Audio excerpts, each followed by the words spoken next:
Sir, खराडीमध्ये खरं तर पतीकडून पत्नीची हत्या करण्यात आलेली आहे. काय नेमकं सगळं प्रकरण आहे? व्हिडिओ बनवलाय त्याने, तो व्हिडिओ देखील व्हायरल केलाय. काय हे सगळं प्रकरण आहे आणि आता काय परिस्थिती? काल दिनांक 22 जानेवारी रोजी पहाटेच्या वेळेला यातील आरोपीनामे शिवदास तुकाराम गीते याने आपल्या राहत्या घरामध्ये सकाळी 4:30 वाजण्याच्या सुमारास आपल्या पत्नीबरोबर घरगुती वादातून आणि तिच्या चारित्र्यावर संशय घेऊन शिलाई मशीनच्या कात्रीनं तिच्या गळ्यावर वार करून तिची हत्या केलेली आहे.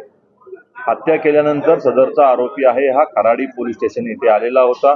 त्याबाबत पोलिसांनी तात्काळ दखल घेऊन पोलीस स्टेशन चंदननगर या ठिकाणी अपराध क्रमांक 40/2025 भारतीय न्याय संहिता कलम 103(1) अन्वये गुन्हा दाखल केलेला आहे. आरोपीला अटक करण्यात आलेली आहे. आरोपीने घटना केल्यानंतर गुन्हा केल्यानंतर एक व्हिडिओ ग्रुपवर टाकलेला होता. त्यांच्या कार्यालयीन कर्मचाऱ्यांच्या ग्रुपवर तो व्हिडिओ टाकलेला होता, ज्याच्यामध्ये आरोपीने पश्चाताप आणि काही गोष्टी आहेत त्या व्यक्त केलेल्या आहेत. सदरचा मोबाईल आणि आवश्यक असणारे सर्व पुरावे पोलिसांनी प्राप्त केलेले असून गुन्ह्याचा पुढील तपास सहाय्यक पोलीस निरीक्षक राहुल कोळपे हे करीत आहेत. सदरचा आरोपी आहे तो मूळचा राहणारा बीड जिल्ह्यातील आहे आणि त्याची पत्नी आहे ती अहिल्यानगर जिल्ह्यातील आहे. सदरचा कर्मचारी हा कोर्टामध्ये कॉन्ट्रॅक्च्युअल बेसवर स्टेनोग्राफर म्हणून काम करीत होता आणि तो परमनंट कर्मचारी नव्हता. तो व्हिडिओ आहे हा आमच्याकरता पुराव्याचा महत्वाचा भाग आहे, त्यामुळे त्यातून काही मजकूर आहे तो मी या ठिकाणी सांगणं योग्य नाही. सर, कधीपासून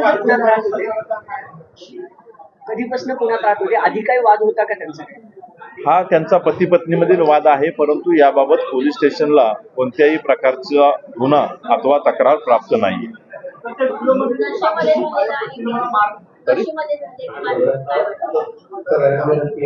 याच्याबाबतचा अधिक तपास केल्याशिवाय आपण कॉमेंट करणं योग्य नाही.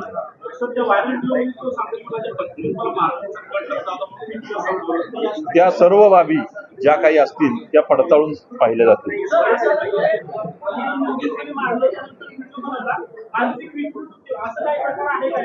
याबाबत आता निष्कर्षाप्रत येणं योग्य नाही होणार.